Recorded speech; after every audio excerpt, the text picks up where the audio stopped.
En Alas después del dolor damos voz a mujeres mayores olvidadas, historias de dolor, coraje y dignidad que inspiran esperanza, amor y nuevos comienzos. Creo que lo mejor es que mamá se vaya por un tiempo. Un mensaje de apenas unas palabras en el grupo de chat. Familia puso punto final a 5 años, en los que me dediqué a cuidar a mis hijos y a limpiar su casa sin recibir nada a cambio. Mi nuera respondió con un frío símbolo de like, como una señal de acuerdo y triunfo. Yo solo respondí en silencio. Mamá entiende, mamá respeta eso. Y luego tomé mi maleta y me fui sola de la lujosa mansión que fue construida con el dinero de la venta de mi propia casa. Mi nombre es María. A los 64 años, nunca imaginé que sería expulsada como si fuera un mueble viejo por el mismo hijo al que protegí con todo mi corazón. Durante estos años, viví en silencio en la cocina moderna de Polanco, soportando el desprecio de mi nuera para mantener un hogar para mis nietos. Sigue mi historia hasta el final, para ver cómo recuperé mi dignidad. Y deja en los comentarios la ciudad desde donde estás viendo, para que yo sepa hasta dónde ha llegado esta historia. El sonido del tejolote golpeando contra el fondo de piedra del molcajete es algo que llevo en la sangre. Es un ritmo constante, casi como el latido de un corazón antiguo, aquí. En esta cocina tan moderna y reluciente de Polanco, ese sonido parece fuera de lugar. Las paredes son grises, frías, y todo brilla tanto que casi puedes verte la cara en las encimeras. Pero yo sigo aquí, moliendo el cacao, los chiles secos y las semillas para el mole poblano de mi hijo. Me pasé el vago de mi delantal bordado por la frente para secarme el sudor. Es un delantal que traje de Oaxaca, lleno de flores de colores que ya se están deslavando. Mis manos ya no son las mismas. La artritis me muerde las coyunturas cada vez que hago un esfuerzo. Pero hoy no me importa el dolor. Hoy mi Carlos tuvo un gran éxito en su proyecto, y quiero que al llegar sienta el olor de su casa, el olor de su madre. Miré la estampita de la Virgen de Guadalupe, que pegué con mucho cuidado en la puerta del refrigerador de acero inoxidable. Le di las gracias en un susurro. Le agradecí porque mi hijo tiene un techo tan elegante y porque no les falta nada. A veces extraño mi pequeña panadería en el pueblo, aquel olor a pan de yema recién salido del horno, pero me digo a mí misma que esto vale la pena. Me siento útil aquí. Soy el alma de esta cocina, la que mantiene encendido el fuego de la familia. De pronto, desde la sala, llegó el sonido de esa música jazz suave que tanto le gusta a Megan. Ella estaba allí, sentada en ese sofá de piel finísima que compramos con el dinero de la venta de mi casa.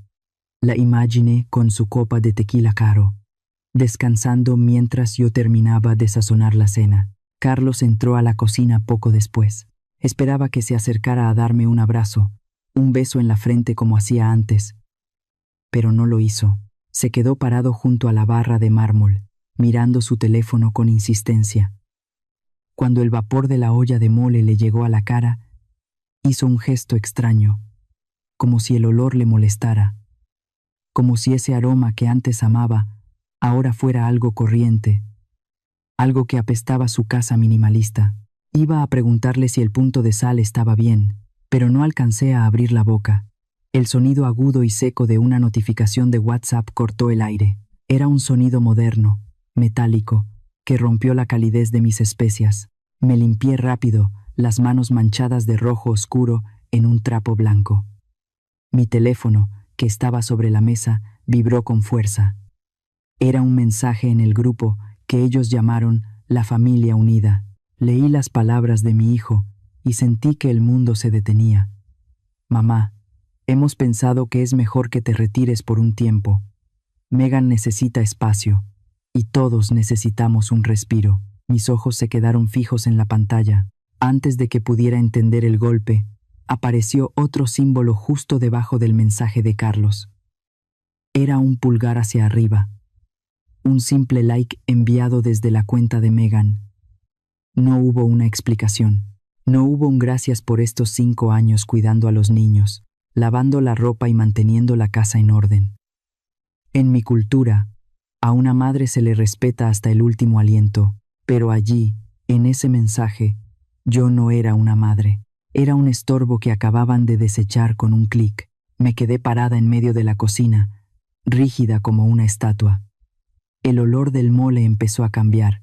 Un aroma a quemado comenzó a subir desde la olla, pero mis manos ya no se movieron para agitar la cuchara. Miré por la rendija de la puerta. Ellos estaban allí, sentados uno al lado del otro. Megan seguía deslizando el dedo por su pantalla. Indiferente.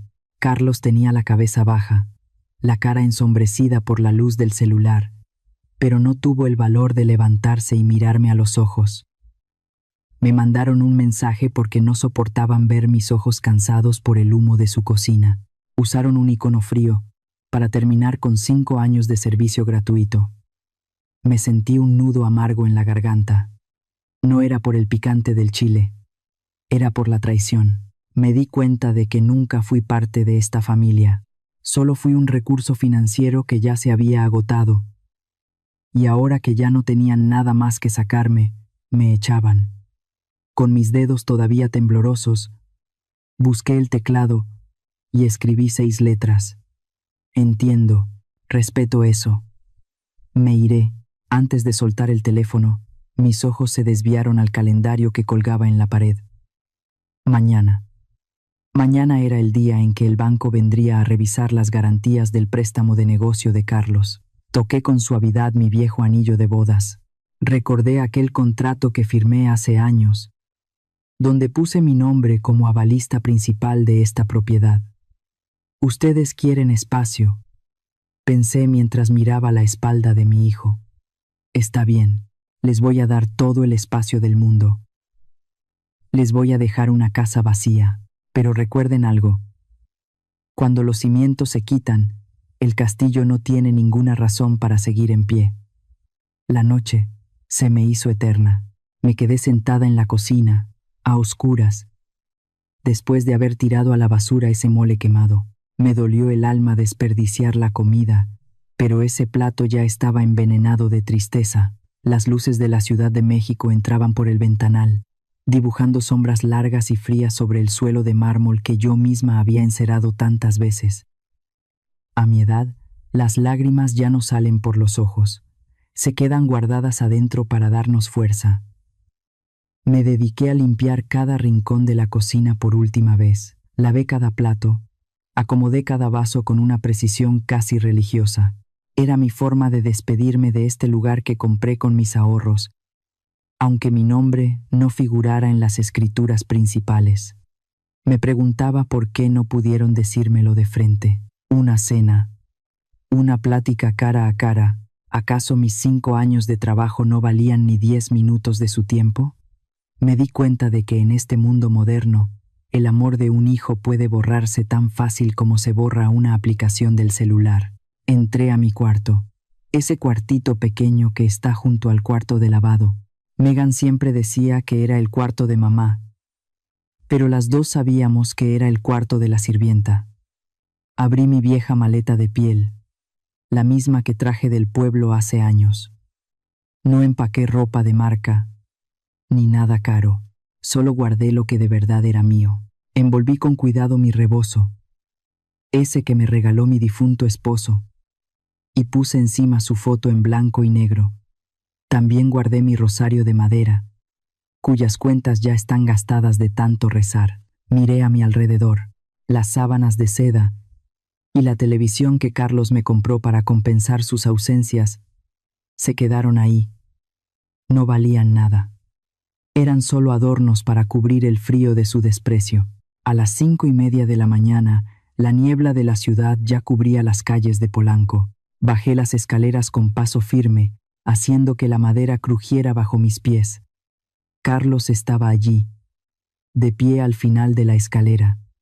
Tenía una taza de café en la mano y unas ojeras profundas. Se veía pequeño bajo la luz tenue de la entrada. No se atrevía a mirarme a la cara, solo se quedó viendo mi maleta. Me preguntó con la voz débil si de verdad me iba ya. Me dijo que era algo temporal, que Megan solo necesitaba su estudio para trabajar. Lo miré directamente a los ojos, sin sombra de rencor, solo con una claridad absoluta. Le dije que no necesitaba explicarme nada. Le dije que él había elegido un pulgar arriba, en una pantalla, en lugar de elegir a su madre, y que yo solo estaba respetando su decisión. Desde arriba, vi a Megan asomarse por el barandal. Llevaba una bata de seda carísima y una sonrisa de satisfacción que apenas podía ocultar. No bajó a despedirse, se quedó allí, viendo cómo la mujer que le había servido durante años salía por la puerta. Ese pulgar arriba ahora se convertía en realidad. Arrastré mi maleta por el umbral de la puerta de madera de caoba. Escuché el sonido seco del cierre electrónico al sellarse. Ese fue el sonido del final, un sonido definitivo que me dejaba fuera de su vida. Caminé hasta la esquina y levanté la mano para parar un taxi amarillo, de esos viejos que todavía recorren la ciudad. Contrastaba tanto con la camioneta de lujo de mi hijo que se quedaba en la cochera. Cuando el coche arrancó, miré la casa por última vez por el vidrio trasero. Era hermosa, sí, pero estaba vacía de alma. Sentí una libertad extraña, una ligereza que no había tenido en años. Ellos creen que ganaron, pensé. Creen que al sacarme se liberaron de un peso, pero se les olvidó un pequeño detalle. Se les olvidó quién fue la que firmó como garantía de esa casa hace 5 años. Metí la mano en el bolsillo de mi abrigo y toqué el sobre de cuero negro que siempre llevaba conmigo. Puedo ser una madre amorosa, me dije a mí misma mientras el taxi avanzaba, pero no soy ciega. En este país, una madre sabe proteger a sus polluelos. Pero cuando esos polluelos se vuelven lobos, la madre también debe saber protegerse a sí misma. Este taxi no me lleva a un asilo, como Megan tanto quería. Me lleva a un lugar donde la verdad va a empezar a hablar muy pronto. El viejo autobús de segunda clase vibra con un quejido metálico que se siente en los huesos. Es un sonido ronco, muy diferente al silencio elegante de las camionetas de Polanco. A través del vidrio empañado por la humedad de la mañana, veo cómo los edificios gigantescos de la Ciudad de México se van quedando atrás. Poco a poco, el concreto se rinde ante el verde grisáceo de los campos de nopales y las montañas que parecen dormidas bajo la neblina. Aprieto mi bolsa contra el pecho. Ahí dentro, en un sobre viejo, está ese papel amarillento que es mi única ancla. Siento el motor retumbar debajo de mis pies. Un ritmo que me recuerda a los latidos de mi propio corazón cuando todavía tenía esperanza. Cierro los ojos un momento y el olor a humo de escape desaparece. En su lugar, me llega el aroma de la harina tostada y el perfume dulce de las bugambillas que cubrían mi barda hace 5 años. Me acuerdo de mi casita rosa. Estaba en un pueblo mágico, de esos donde el tiempo se detiene a echar la siesta. Las paredes eran de un color rosa mexicano tan encendido que brillaban bajo el sol. Tenía un portal ancho donde mis geranios rojos siempre estaban floreciendo. Allí, todos me conocían como Doña María. Tenía mi pequeña panadería. La llamé El Suspiro. Cada mañana, desde las 4, yo ya estaba hundiendo mis manos en la masa para hacer conchas y pan de muerto. En el pueblo yo era dueña de mis pasos. Tenía a mis amigas de la iglesia, el respeto de mis vecinos y la dignidad de quien se gana la vida con el sudor de su frente. Pero entonces llegó Carlos. Recuerdo aquella tarde de calor hace 5 años. Carlos llegó manejando su coche viejo. Se veía cansado y lleno de angustia. Nos sentamos bajo el árbol de aguacate que estaba en el patio.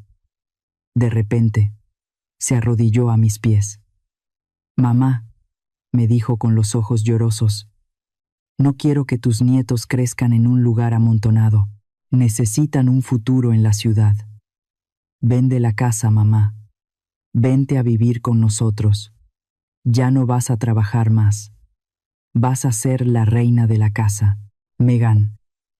que en ese entonces fingía ser una santa, me tomó de las manos. Me prometió que tendría un cuarto donde entrara el sol y que saldríamos a caminar juntas por el parque todas las tardes. El padre de la parroquia me lo advirtió. Hija, me dijo, el patrimonio de los padres es lo que mantiene los pies en la tierra. Si vendes lo tuyo, te vas a quedar como pájaro sin nido. Mis amigas también me rogaron que no lo hiciera, pero el amor de madre es ciego y a veces muy tonto.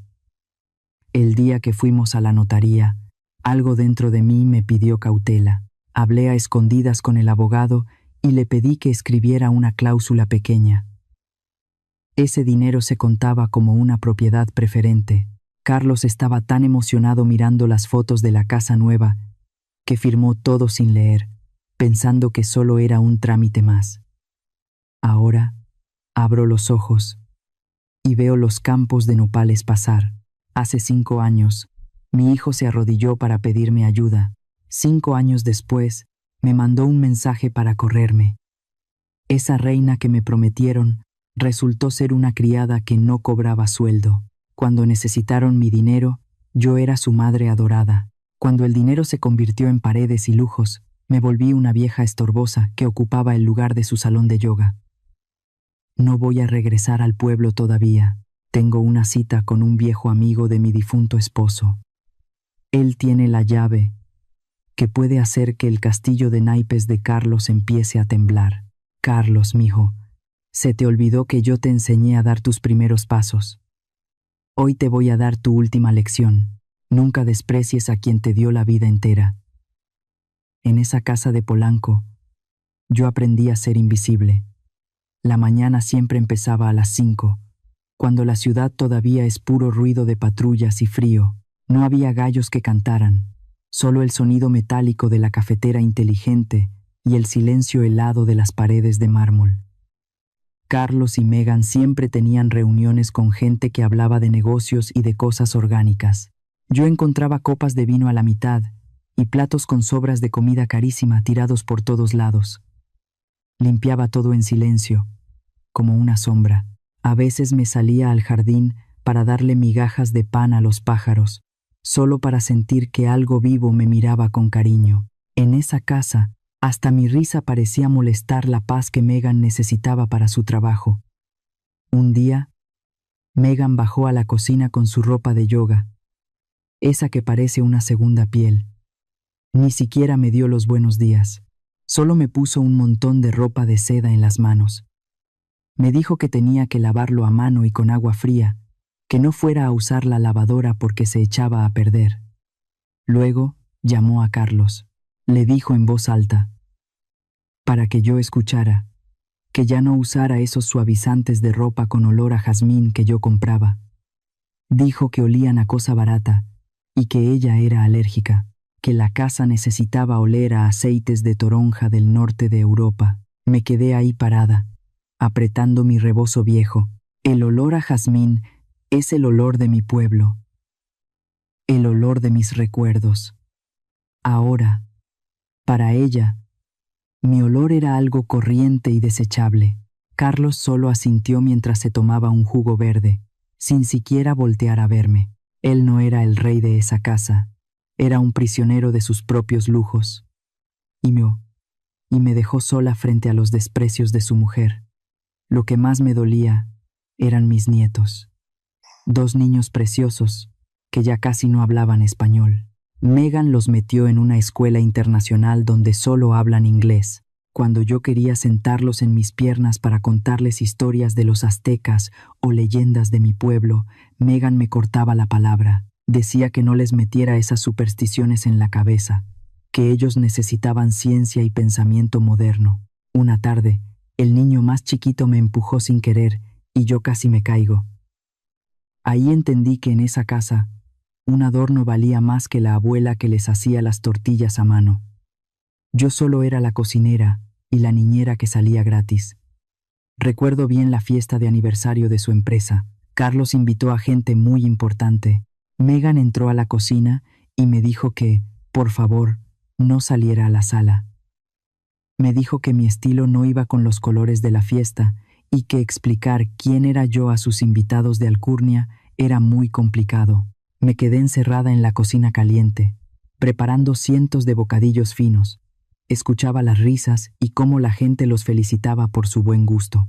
Nadie sabía que ese buen gusto estaba construido sobre el sudor de una madre que cenaba un pedazo de pan seco en el rincón más oscuro de la cocina. El golpe final fue con mi Virgencita de Guadalupe. Yo tenía un rincón pequeño en un escritorio viejo, con la foto de mi esposo y un florero para la Virgen. Megan decidió que la casa tenía que ser mínima y tiró mis flores a la basura. Dijo que esas flores de plástico juntaban mucho polvo y que mi cuarto debía estar más ordenado, porque pronto ese espacio sería su rincón para meditar. Me di cuenta de que no solo querían mi espacio, querían borrar mi alma. No dije nada. Solo saqué la foto de mi esposo del bote de basura, le quité el polvo con mi delantal y la guardé en el fondo de mi maleta. Esa noche, mientras ellos se reían en la sala, yo saqué mi teléfono viejo, busqué el nombre del abogado Ortega, el mejor amigo de mi marido. Ellos creen que soy invisible, que no existo. Está bien, pero hay algo que no van a ver hasta que les estalle debajo de los pies. Es el poder de una mujer que ya no tiene nada que perder. La sombra de la cocina se va a convertir en la tormenta que va a derribar su castillo de arena. El aire dentro de esa casa de Polanco se volvió pesado, como si las paredes de mármol se estuvieran cerrando sobre nosotros. Yo lo sentía en los huesos. Carlos ya no me miraba, y cuando lo hacía, sus ojos estaban llenos de una angustia que intentaba ocultar con ropa cara y relojes de lujo. Me enteré por los gritos en la noche que su empresa de finanzas estaba en la cuerda floja. Hablaban de recortes, de inversiones que se fueron al caño, pero Carlos, mi pobre hijo, seguía encadenado a los caprichos de Megan. Megan seguía yendo a esos spas carísimos en Santa Fe y comprando bolsas que cuestan más que un año de comida en mi pueblo. Para ella, la crisis no existía. O más bien, decidió que la solución era quitar lo que le estorbaba, y lo que le estorbaba, según sus gritos de cada noche, era yo. Decía que mi presencia traía energía negativa, que esta casa era demasiado pequeña para 3 adultos y que yo era una carga que ya no podían cargar. Un martes por la tarde, la humillación llegó a su punto más alto. Megan invitó a un arquitecto de esos que salen en las revistas. Pasaron frente a mi cuarto como si yo fuera un mueble viejo, un estorbo que no valía ni un saludo. Megan señaló mi puerta con su uña perfectamente pintada. Le dijo al arquitecto que esa habitación tenía la mejor luz de la planta baja. Dijo que si derribaban la pared y la unían al jardín, tendría el estudio de yoga perfecto para grabar sus videos de internet. Pero ahora mismo, dijo Megan con un tono de asco, este espacio está desperdiciado con muebles viejos y ese olor a incienso de iglesia que marea a cualquiera. Yo estaba del otro lado de la puerta, apretando mi rosario contra el pecho, sintiendo cómo cada palabra me enterraba un poco más. Busqué la mirada de mi hijo, que estaba parado ahí, pero Carlos solo bajó la cabeza. Se quedó mirando sus zapatos de piel italiana. Callado, cobarde, no dijo ni una palabra para defender el derecho de su madre a tener un rincón donde dormir. Dinero de mi casa fue el que pagó ese suelo que él estaba pisando, y aún así dejó que me trataran como a una intrusa. Intenté arreglar las cosas esa misma tarde. Preparé un té de jengibre, de esos que calman los nervios, pensando que tal vez podíamos platicar como la familia que alguna vez fuimos. Me acerqué a ellos en la cocina. Pero antes de que pudiera ofrecerles una taza, Megan me arrebató la bandeja con un gesto violento. El té se derramó por el suelo de piedra, manchando todo, rompiendo la paz que yo intentaba construir. Megan le gritó a Carlos que hasta cuándo iba a permitir que yo amolara la casa. Dijo que sus amigas pensaban que yo era una sirvienta de pueblo y que eso le bajaba el estatus. Carlos, con la voz chiquita, alcanzó a mencionar que mi dinero había ayudado a comprar la casa. Pero Megan se puso como loca. Gritó que eso era mi obligación como madre, que era mi herencia para mis nietos y que ya se había pagado con creces. Le dijo que ya era hora de que él fuera un hombre y me mandara a un asilo o a un departamento chiquito en la periferia, donde nadie nos viera.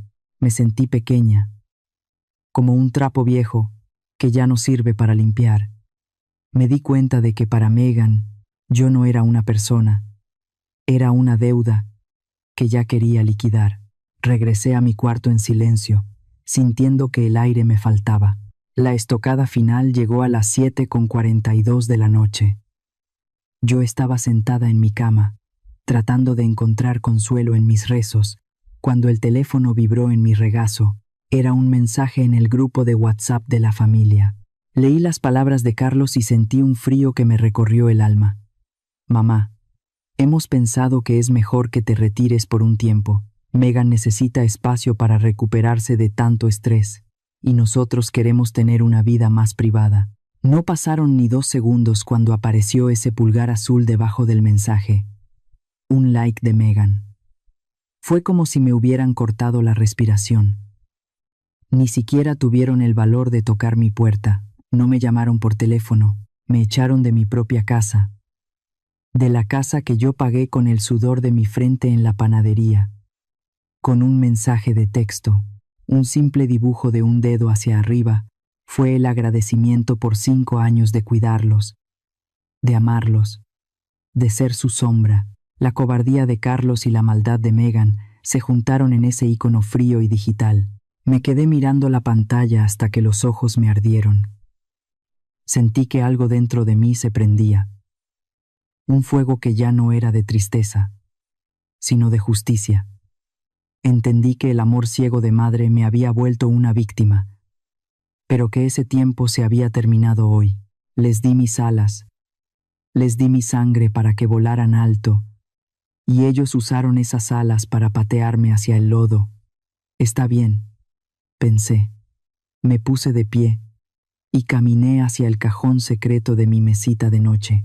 Saqué el sobre negro con el sello de la notaría, ese que Carlos nunca se molestó en revisar.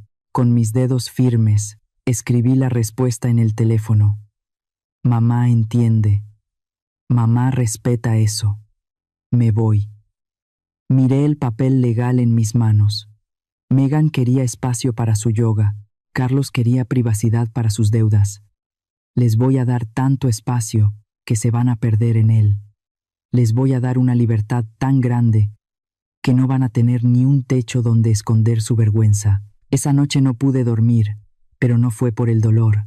Pasé las horas guardando mis cosas, pero lo que de verdad estaba empacando era mi dignidad. Estaba guardando el final de mi paciencia. Ellos creen que me voy derrotada, que me voy a un rincón a morir de pena. No saben que me voy con la llave que va a abrir la puerta de su propia ruina. Salí de esa casa a las 6 de la mañana, cuando el cielo de la Ciudad de México todavía tiene ese color grisáceo y el aire pica en la nariz de lo frío que está. Caminé por el pasillo de mármol con mi maleta vieja, haciendo el menor ruido posible. Megan y Carlos seguramente seguían durmiendo, celebrando en sus sueños que por fin le habían ganado la partida a la vieja estorbosa. No hubo despedidas con abrazos, ni lágrimas, ni bendiciones en la frente. No las necesitaba. Antes de cruzar el portón de hierro negro, me detuve un segundo.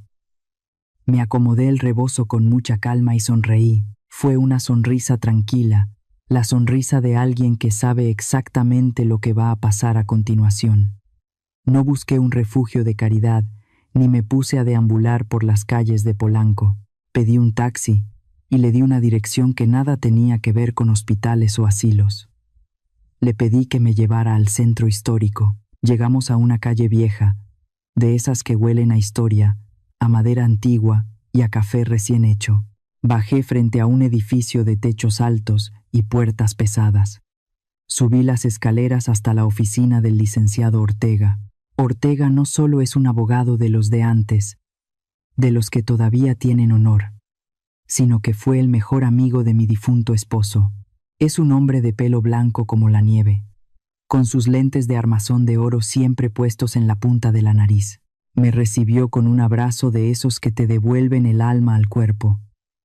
Pasó a su oficina, que estaba llena de libros de leyes tan pesados que hacían que las repisas se colgaran. Me sirvió una taza de café de olla, bien caliente y con mucho olor a canela.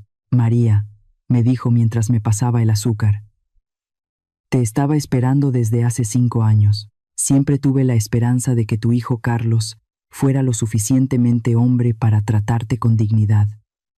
Pero veo que el dinero de la ciudad le borró la memoria y le cegó el corazón. Nos sentamos a revisar aquella carpeta de cuero negro que yo siempre guardé con tanto celo. Aquí está el secreto que Carlos nunca quiso ver. Me dijo que el amor de madre es eterno, pero que el papelito habla. Aquel dinero que yo entregué no fue una donación, ni un regalo. Fue una inversión de propiedad preferente. El licenciado me explicó con mucha paciencia los términos legales. Carlos usó la casa como garantía para pedir préstamos para su negocio, pero, como yo puse el 80% del valor original, mi apoyo financiero estaba condicionado a mi derecho de vivienda permanente en esa propiedad. Al mandarme ese mensaje de WhatsApp, al echarme de mi cuarto para hacer un salón de yoga, Carlos y Megan rompieron el contrato legal. Ortega puso frente a mí un documento nuevo. Se llamaba revocación de garantía. Al firmar ese papel, yo le informaba al banco que retiraba mi respaldo porque se habían violado mis derechos. Sin mi firma como avalista, el banco iba a calificar el crédito de Carlos como riesgo máximo de inmediato. La deuda se volvería impagable de un día para otro. Tomé la pluma fuente que perteneció a mi esposo. Sentí el peso del metal en mis dedos. Mi mano ya no temblaba. Cada trazo de mi firma era un año de sacrificio en la panadería. Carlos, mijo, pensaste que me estabas quitando un cuarto, pero en realidad te estabas quitando el suelo donde estás parado. Querías espacio, pues te voy a dar un espacio tan grande que te vas a sentir perdido en medio de tus deudas. El odio cansa mucho, y yo ya estoy vieja para eso. No iba a dejar que nuestro patrimonio terminara convertido en un estudio de yoga para que una mujer sin corazón grabara videos de internet. Al salir de la oficina de Ortega, me sentí ligera, como si me hubiera quitado un costal de piedras de la espalda. Busqué un cuarto pequeño, pero muy limpio, en un barrio de gente trabajadora.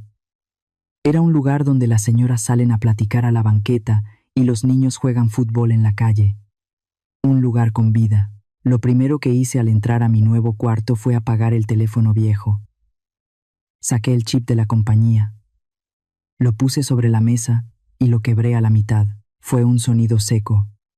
Un crujido que se sintió como romper las cadenas que me ataban a la ingratitud de mi hijo. Me acosté en mi cama nueva. Sentí el olor a sábanas limpias y escuché las campanas de una iglesia cercana. Era la primera vez en 5 años que no tenía que preocuparme por si el olor de mi comida molestaba a Megan o si mis pasos hacían ruido en su piso de lujo. Mientras yo cerraba los ojos para dormir una siesta tranquila, me imaginé la escena en Polanco.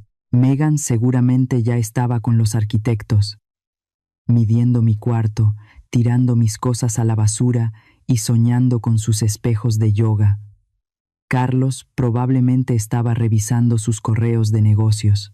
Ninguno de los dos sabía que en la oficina central del banco, un empleado ya estaba preparando una carta roja, un aviso de embargo que les iba a recordar que el poder en esta familia nunca estuvo en sus apariencias, sino en las manos llenas de harina de esta vieja que ellos despreciaron. El mañana les va a enseñar que una casa sin madre es solo un montón de ladrillos que se caen con el primer viento de justicia.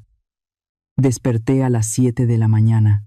No fue el grito de Megan pidiendo su jugo verde, ni el llanto de mis nietos, lo que me sacó del sueño.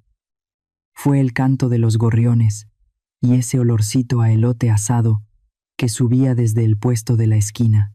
Abrí los ojos en mi cuarto nuevo, en este barrio donde las paredes no son de mármol pero se siente el calor de la gente. El color naranja de las flores brillaba con el sol de la mañana, como si ellas también estuvieran celebrando mi libertad. Me levanté sin prisas, preparé una taza de té de manzanilla y me senté junto a la ventana a ver cómo despertaba el mundo. Por primera vez en 5 años, sentí que podía llenar los pulmones de aire sin que nadie me juzgara por el ruido que hacía al respirar. La libertad no estaba en esa mansión de Polanco, ni en las sábanas de seda que me regalaba Carlos para callar su culpa. La libertad era esto: despertarme y no tener que cuidar mi cara o mis palabras para no molestar a nadie. Me sentí dueña de mis silencios por fin. Pasé 15 días disfrutando de ser invisible para ellos. Pero para el mundo, yo empecé a existir de nuevo. Caminé por las calles del centro, esas calles con adoquines que guardan el eco de mis antepasados. Entré a la catedral a rezar, no por miedo, sino por gratitud. Me senté en las bancas de piedra a platicar con las señoras que venden muñecas de trapo y bordados. Ellas me llamaban por mi nombre, Doña María, y me sonreían con la verdad en los ojos. Durante esos días, me pregunté muchas veces qué estarían haciendo allá en su castillo de arena. Me imaginaba a Megan, feliz en su nuevo salón de yoga, haciendo sus estiramientos sobre el piso que yo tantas veces limpié de rodillas. Seguramente estarían disfrutando de sus cenas elegantes, sin tener que ver a la vieja de pueblo sentada a la mesa. Ellos pensaban que habían ganado. Pensaban que por fin habían sacado la última basura de su vida de lujo. No sabían que lo que habían echado a la calle no era un estorbo, sino el único cimiento que mantenía su mundo en pie. El día 15, exactamente a las 10 de la mañana, el tiempo se detuvo. Era el momento en que las leyes de los hombres y la justicia del cielo se daban la mano. El licenciado Ortega me había avisado que la revocación de la garantía ya era un hecho en los libros del Banco Nacional. Imagino perfectamente lo que pasó en esa casa de Polanco mientras yo tomaba mi té en paz. Puedo ver al cartero llegando en su moto vieja. Lo veo tocando el timbre y entregando ese sobre rojo, con el sello oficial que nadie quiere recibir. Veo a Carlos abriéndolo con las manos temblorosas. El papel decía con letras frías y claras que el avalista principal había retirado su apoyo, que al no haber garantía, el contrato de la hipoteca quedaba anulado por riesgo. El banco no pedía explicaciones. Pedía el dinero.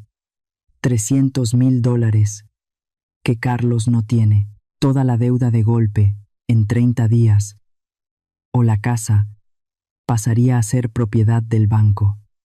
El silencio de mi cuarto se rompió por el sonido de mi teléfono nuevo, ese que solo tenía el licenciado Ortega y por supuesto mi hijo, porque el abogado se encargó de enviarle mi nuevo contacto junto con la notificación legal. El aparato vibró sobre la mesa de madera con una rabia que parecía querer romperlo. Una llamada, 5 llamadas, 20 llamadas perdidas en menos de una hora. Luego empezaron a llegar los mensajes de voz. Escuché el primero. Era la voz de Carlos, pero no era la voz del hombre exitoso que me echó de su casa. Era la voz de un niño asustado, con un llanto ahogado que me dio un poco de tristeza, pero no la suficiente para perdonar. «Mamá, ¿dónde estás?», decía el mensaje. «Por favor, contesta. Llegó una carta del banco. Dicen que retiraste la garantía. Debe ser un error, mamá. Por favor, dime que es un error. Tenemos 30 días para pagar todo, o nos quitan la casa. Megan está como loca. Mamá, por favor, contesta». Me quedé mirando el teléfono mientras seguía vibrando. Me acordé del mensaje de WhatsApp de aquella noche. Me acordé del pulgar azul de Megan. En ese momento, ellos estaban felices, y yo no era nadie. Ahora que el techo se les viene encima, vuelvo a ser mamá. Me buscan porque tienen miedo. Me buscan porque necesitan que la vieja les resuelva la vida otra vez con su sacrificio. No contesté ninguna llamada. Borré los mensajes uno por uno, como quien limpia las cenizas de una fogata que ya se apagó. Mi hijo no me llamaba, porque le doliera mi ausencia en la mesa. Me llamaba porque le dolía la posibilidad de perder su estatus, su camioneta de lujo y su casa de mármol. Me llamaba por interés, no por amor. Sentí una fuerza nueva recorriendo mis venas. Ya no era la madre que agachaba la cabeza y pedía perdón por existir. Ahora era la mujer que había decidido que el respeto no se pide, se impone. Ese sobre rojo era solo el principio de su caída. Ellos querían espacio, pues muy pronto iban a tener todo el espacio del mundo allá afuera, en la calle, donde el mármol no calienta los pies. Mañana sé que vendrán a buscarme, vendrán como cazadores desesperados buscando a su presa. Pero lo que Carlos y Megan no saben es que la presa ya no tiene miedo. La presa ahora es la que tiene la llave de la jaula donde ellos mismos se encerraron con su ambición. Me acosté esa noche con una paz que no tiene precio. El mañana será el día del encuentro, y por primera vez en mi vida, no voy a ser yo la que pida clemencia. Yo estaba sentada en mi cuarto de la vecindad, con la luz del sol dándome en la espalda mientras bordaba un mantel de flores. En la radio se escuchaba Cielito Lindo, esa canción que siempre me hace sentir que todo va a estar bien. Pero de repente, un chirrido de frenos escandaloso cortó la música. Era el sonido de una camioneta de lujo, de esas que no pertenecen a estas calles de gente humilde. Carlos y Megan bajaron de la camioneta como si fueran dueños del mundo, pero sus caras decían otra cosa. Estaban pálidos, con los ojos inyectados de rabia. No venían a buscarme por amor. No venían a pedir perdón por haberme echado como a un perro. Venían porque el banco les estaba pisando los talones y el miedo les salía por los poros. Carlos ni siquiera se quitó los lentes de sol para saludar a las señoras mayores que estaban en el patio. Esa es la peor falta de respeto que un hombre puede tener en nuestro país. Ignorar a sus mayores por creerse más que los demás. Entraron a mi cuarto sin pedir permiso, como si todavía fueran los dueños de mi tiempo. Lo primero que hizo fue aventar la notificación roja del banco sobre mi mesa, tirando al suelo el florero con las rosas que yo acababa de acomodar. El cristal se rompió en 1000 pedazos, pero ella ni se inmutó. Me gritó que si ya estaba satisfecha. Me dijo que si pensaba quedarme ahí sentada, disfrutando de mi miseria, mientras veía cómo el mundo de su hijo se derrumbaba. Me dijo que yo era una vieja que ya no servía para nada, que me podía morir en ese cuarto y a nadie le importaría, pero que esa casa de Polanco era la carrera entera de Carlos y que yo no tenía derecho a quitársela. Carlos se quedó atrás, con la voz temblorosa pero dándome órdenes. Me llamó cruel. Me gritó que el banco quería todo el dinero ya y que yo tenía que firmar ahora mismo los papeles para devolverles el respaldo. Yo miré a mi hijo, ese hombre que yo cargué en mis brazos, al que le curé las raspaduras de las rodillas y al que le di cada peso que gané con mis manos llenas de harina.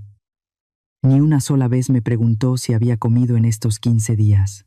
Ni una vez me preguntó cómo estaba de mi artritis o si tenía dónde dormir. Lo único que le importaba eran esos papeles. Sentí que mi corazón, que antes era puro amor para él, se terminaba de convertir en piedra. Al ver que yo no decía nada, Megan sacó su última arma. Fue una cosa que me revolvió el estómago. Jaló del brazo al pequeño Mateo, mi nieto de 7 años, que estaba parado en la puerta sin entender nada. Lo obligó a hincarse frente a mí. Ahí, en el suelo sucio, el pobrecito niño empezó a llorar, asustado por los gritos de sus padres. Mateo me dijo, con la voz quebrada, que por favor no los corriera de la casa, que no quería perder su cuarto de juegos. Era obvio que Megan le había enseñado esas palabras antes de entrar. Megan volvió a atacarme. Me dijo que si no firmaba, Mateo tendría que dejar su escuela internacional y que se quedarían en la calle por mi culpa. Me dijo que yo era una mujer sin alma por querer ver a mi propio nieto sin un techo. Ver a un niño hincado, rogando por dinero, es la humillación más grande que un padre puede obligar a un hijo a hacer. Me quité el delantal con mucha calma. Me levanté de la silla y sentí que mi estatura, la de una madre que ha trabajado toda la vida, se volvía gigante frente a ellos. No miré al niño, porque sabía que Mateo solo era un escudo que ellos estaban usando. Miré directamente a los ojos de Carlos, que se escondía detrás de sus lentes oscuros. Le dije a Mateo que se levantara, que él no tenía la culpa de nada, que la culpa era de sus padres, por ser tan cobardes de usar a un niño para tapar su propio fracaso. Luego miré a Carlos y le pregunté si se acordaba del mensaje de las 7:42 de la noche. Le recordé que cuando ellos me echaron para hacer un salón de yoga, no pensaron en que Mateo se quedaría sin abuela. Les dije con la voz firme que yo no los estaba corriendo, que ellos mismos se habían corrido de mi vida el día que me trataron como a una extraña. Les dije que ahora ellos tendrían que pagar por su propio lujo con su propio dinero, porque mis manos ya no iban a sostener sus mentiras. Megan, desesperada, intentó arrebatarme la bolsa para buscar los papeles legales, pero yo fui más rápida. Agarré mi teléfono, marqué el número del licenciado Ortega que ya tenía listo y puse el altavoz sobre la mesa. La voz fuerte y seria del abogado retumbó en todo el cuarto. Ortega le dijo a Carlos que si no se largaban de ahí, en ese mismo segundo, iba a llamar a la patrulla por invasión de propiedad y acoso a una persona mayor. El nombre del abogado Ortega hizo que Carlos diera un paso atrás. Él sabe que Ortega no juega. Carlos tuvo que jalar a Megan hacia afuera, mientras los vecinos los miraban con desprecio desde el pasillo. Megan no se aguantó y me gritó desde la calle que me iba a arrepentir. Yo no le contesté. Cerré la puerta de madera con mucha paz y le puse el cerrojo. Escuché el motor de su camioneta rugir mientras se alejaban quemando llanta. Me senté en mi silla, respirando profundo. Ellos iban a usar a la familia y a los chismes para intentar doblarme el brazo. El hambre de dinero les quitó la vergüenza. Pero se les olvidó que una madre puede darlo todo, pero también puede quitarlo todo cuando se trata de enseñar lo que es la dignidad. El domingo amaneció con un cielo azul clarito, de esos que te dan paz, nada más de verlos. Me puse mi vestido negro más sencillo, el que guardo para las ocasiones especiales, y me acomodé con mucho cuidado mi rebozo de seda. Fui a la parroquia del centro, el lugar donde siempre he buscado consuelo. Dentro de la iglesia, el aire olía a incienso y a las azucenas blancas que adornaban el altar. Escuché el coro y las palabras del Padre sobre la compasión y el perdón. Me sentía tranquila, como si por fin las aguas de mi vida se estuvieran asentando, pero yo no sabía que afuera de esas puertas pesadas de madera me estaba esperando una emboscada de odio. Cuando la misa terminó, la gente empezó a salir al atrio. Se sentía ese ambiente tan nuestro, el olor a tamales calientes y al atole de masa que venden en los puestos de la esquina. Era el momento en que más gente se junta. Justo cuando puse un pie en el primer escalón para bajar a la plaza, me cerraron el paso. No solo estaban Carlos y Megan, también trajeron a la madre de Megan, la señora Esmeralda. Ella siempre se ha sentido de la alta sociedad, llena de perlas y ropa de marca, pero con una mirada más fría que el mármol. La señora empezó a gritar ahí mismo, frente a todos los que me conocen de años. «Mírenla bien», gritó con una voz que rajaba el aire. «Miren a esta mujer que viene a darse baños de pureza a la iglesia. Esta mujer es un diablo que quiere echar a su propio hijo y a sus nietos a la calle por unos cuantos pesos. Es una ambiciosa que prefiere el dinero antes que la sangre. En nuestro México, insultar a una madre, y más frente a la casa de Dios, es algo que nadie hace. La gente que me ha comprado pan durante décadas se detuvo. Los vendedores de tamales dejaron de despachar, todos se quedaron mirando. Y Megan aprovechó el escenario. Se tiró a mis pies, llorando como si de verdad le doliera el alma. Se agarró de mi rebozo y me rogó frente a todos. «Mamá, por favor», me decía entre sollozos fingidos, «no nos quites la casa. Te prometo que ya no voy a hacer mi salón de yoga, pero no dejes que mis hijos duerman en la banqueta. Firma los papeles. Mamá, por el amor de Dios. Carlos estaba ahí, a su lado. No decía nada, tenía la cabeza baja, fingiendo que le daba mucha pena la situación, haciendo el papel del hijo sufrido que tiene una madre de piedra. ¿Será cierto?, decían. Doña María se volvió loca por el dinero. Sentí que el suelo se me movía, la vergüenza me quemaba el pecho. Pero en ese momento me acordé de mi cocina manchada de té, me acordé de mi virgencita tirada a la basura y sobre todo me acordé de ese pulgar azul en la pantalla de mi celular. Me solté de las manos de Megan con una fuerza que no sabía que tenía. No me hice para atrás. Al contrario, subí 2 escalones para quedar más arriba de ellos, donde todos pudieran verme y oírme. Saqué de mi bolsa la carpeta negra con los sellos del notario y mi teléfono viejo. Hablé con una voz que no me tembló ni tantito. Una voz que sonó como las campanas que llaman a misa de gallo. Escúchenme bien todos, dije apuntando a la señora Esmeralda. Usted dice que soy ambiciosa de dinero. Y tiene razón. Soy ambiciosa de cada centavo que gané durante 40 años amasando harina mientras ustedes dormían. Soy ambiciosa de mi sudor, porque no voy a dejar que el patrimonio de mi difunto esposo se tire a la basura en fiestas de tequila y en lujos de una mujer que no sabe lo que es ganarse la vida. Saqué mi teléfono y puse el altavoz a todo volumen. Puse el mensaje de voz que Megan le mandó a Carlos y que yo grabé antes de que el abogado borrara todo. Carlos, tumba la pared, tumba ese cuarto, decía la voz de Megan en toda la plaza. Saca a la vieja y mándala a un asilo, que yo necesito mi espacio para el yoga. El silencio que siguió a esa grabación fue más pesado que una losa de panteón. Luego puse el brillo del celular al máximo y le enseñé a las señoras que estaban cerca el mensaje donde me corrían de la casa con un simple like. Miren esto, les dije. Así es como este hijo me dio las gracias por 5 años de servirles como criada sin sueldo. Me corrieron con un dibujito en un mensaje de texto. No pensaron en mis nietos cuando me echaron a la calle a las 6 de la mañana. Pensaron en sus espejos y en su orgullo.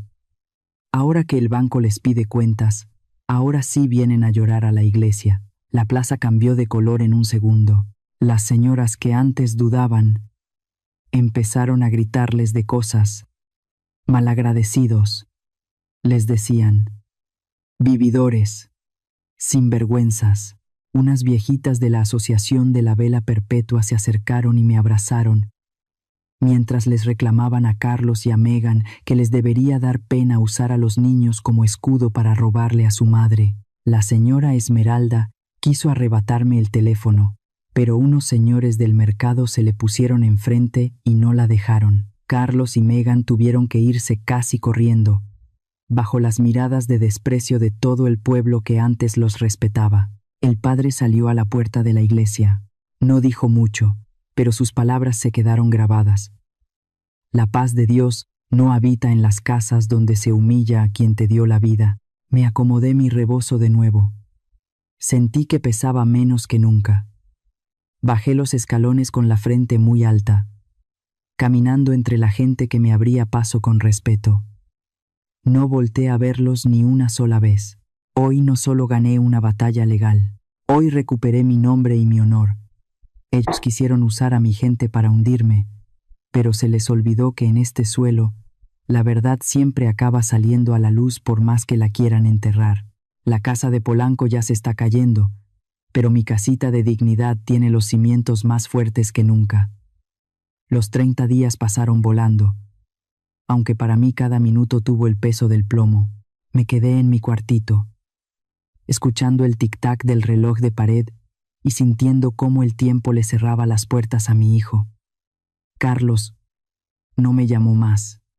Megan tampoco. Seguramente se pasaron ese mes buscando dinero debajo de las piedras, rogándole a los amigos de etiqueta o buscando algún milagro que no iba a llegar. El silencio del banco Era la señal de que la justicia no tiene prisa, pero siempre llega. Una mañana de lunes, el licenciado Ortega me llamó por teléfono. María, me dijo con una voz muy seria, se acabó el plazo. Me informan que Carlos no pudo juntar ni la mitad de lo que debía. El banco ya dio la orden. Hoy mismo van a poner los sellos de embargo. Me quedé muda un momento. Sentí un vacío en el estómago. No de arrepentimiento, sino de tristeza por ver en lo que se había convertido el niño que yo crié. Me puse mi abrigo gris, mis lentes oscuros, y tomé un taxi hacia Polanco. No iba para burlarme, ni para escupirle su derrota. Iba como quien va a un entierro, para ver con mis propios ojos cómo se acaba una vida construida sobre la mentira y la falta de respeto. Llegué a esa calle de gente rica, donde los árboles siempre están bien podados y el aire huele a dinero. Frente a la mansión de mármol, ya estaban los hombres del banco y un par de patrullas. Me bajé del taxi un poco lejos y caminé despacio. Vi cómo pegaban esas cintas rojas brillantes en el portón de madera fina. Vi cómo ponían esos papeles gigantes que dicen embargado, con letras que parecen gritar el fracaso de una familia entera. En ese barrio tan elegante, ver una casa con sellos de embargo es la vergüenza más grande. Los vecinos, esos mismos que antes brindaban con ellos y les festejaban su buen gusto, ahora estaban asomados por sus ventanas. Unos miraban con lástima, pero otros tenían una risita de burla en la cara. Me di cuenta de que la gente que Megan tanto quería impresionar eran los primeros en disfrutar de su caída. La casa que era el orgullo de mi hijo, ahora era solo un pedazo de propiedad muerta. Megan quería un salón de yoga para sus videos de internet, y ahora no tenía ni un metro de suelo donde pararse derecha. Me quedé parada detrás de un fresno viejo, viendo todo desde lejos. De repente, los gritos empezaron a salir desde adentro. Era una pelea de perros. Megan salió al patio gritando como una loca, aventando maletas y bolsas de marca contra el suelo. Todo es por tu culpa. Le gritaba a Carlos con una voz que ya no tenía nada de refinada. Eres un bueno para nada. Me dijiste que eras rico. Me dijiste que tu madre soltaría el dinero tarde o temprano. Ahora tengo que volver con mi mamá como una fracasada. Carlos salió detrás de ella. Se veía acabado, con la espalda encorvada y la voz ronca de tanto gritar. Tú fuiste la que la corrió. Tú fuiste la que me obligó a pedir esos préstamos para tus lujos. Si no fuera por tu maldito like, mi madre todavía estaría aquí. Y esta casa sería nuestra. Su amor se les acabó en cuanto se les acabó la cuenta del banco. Me dio asco verlos. Se estaban mordiendo el alma por el dinero, echándose la culpa uno al otro de una maldad que cometieron juntos. El amor que tanto presumían resultó ser una pintura barata que se cayó con la primera lluvia de problemas. Llegó una camioneta vieja de mudanzas, de esas que cobran barato. Ya no había empleados uniformados para ayudarlos. Vi a Carlos cargando cajas de cartón rotas solo, sudando de vergüenza bajo la mirada de los policías. Vi a Mateo, mi nieto, parado en la banqueta abrazando a su oso de peluche. El pobre niño miraba cómo sus juguetes y su camita eran aventados al camión de cualquier manera. Megan le arrebató al niño del brazo y lo metió a empujones al taxi de su madre, la señora Esmeralda, que estaba ahí con una cara de funeral, sin decir ni pío. Quise correr y abrazar a Mateo, sacarlos de esa pesadilla, pero me detuve. Entendí que si los salvaba ahora, Carlos y Megan nunca aprenderían. Si yo ponía mi dinero otra vez para salvarlos, solo estaría alimentando a los lobos que mañana volverían a morderme la mano. Tienen que tocar el fondo frío de la calle para que entiendan lo que vale el sacrificio de una madre. Cuando la camioneta ya estaba llena y Carlos se disponía a subir, volteó hacia la calle. Por un segundo, nuestras miradas se cruzaron. Él se quedó tieso, como si hubiera visto a un fantasma. Soltó una caja que llevaba en las manos y se le cayeron todos esos diplomas y reconocimientos de plástico que tanto presumía en su oficina. Me miró con una cara de náufrago, con unos ojos que me suplicaban que lo sacara del hoyo. Megan le gritó desde el taxi que se apurara, que ya no tenían nada que hacer ahí. Yo no me moví. No le dije nada. Solo le hice un gesto leve con la cabeza, un último saludo para el hijo que yo amaba y que ya no reconozco. Me di la vuelta y me subí al taxi que me estaba esperando. Hay heridas que no se curan con un abrazo cuando ya se rompió el respeto. Hay casas que se caen y no deben volver a levantarse nunca más sobre el mismo suelo de soberbia. El licenciado Ortega me había mandado el comprobante del depósito. El banco ya me había devuelto mis $80,000, más los intereses de propiedad que logramos rescatar de la subasta administrativa. Ya no era una mujer sin casa. Tenía mi dinero, mi paz y mi nombre limpio. Carlos, pensaba yo mientras miraba los edificios pasar. Elegiste tu libertad sin tu madre. Ahora tienes todo el mundo para ti solo, pero ya no tienes hogar. Elegiste un icono azul en una pantalla y hoy recibiste tu pago de mármol frío. La torre se cayó. Pero en mi pecho, yo ya empecé a construir algo nuevo, una casita de verdad, donde nadie me va a correr con un mensaje de texto y donde el respeto será el único idioma que se hable. Me sacudí el polvo de Polanco de mis zapatos y respiré profundo. La justicia del cielo ya había terminado su trabajo. Ahora me tocaba a mí empezar a vivir de verdad. Regresé a la tierra, a lo que siempre debí ser. Con el dinero que el banco me devolvió, compré una casita en un pueblo tranquilo.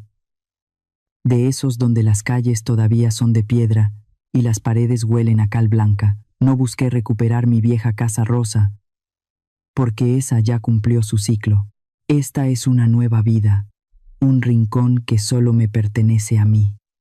Puse geranios rojos en el portal, los acomodé en sus macetas de barro colorado que brillan cuando les da el sol.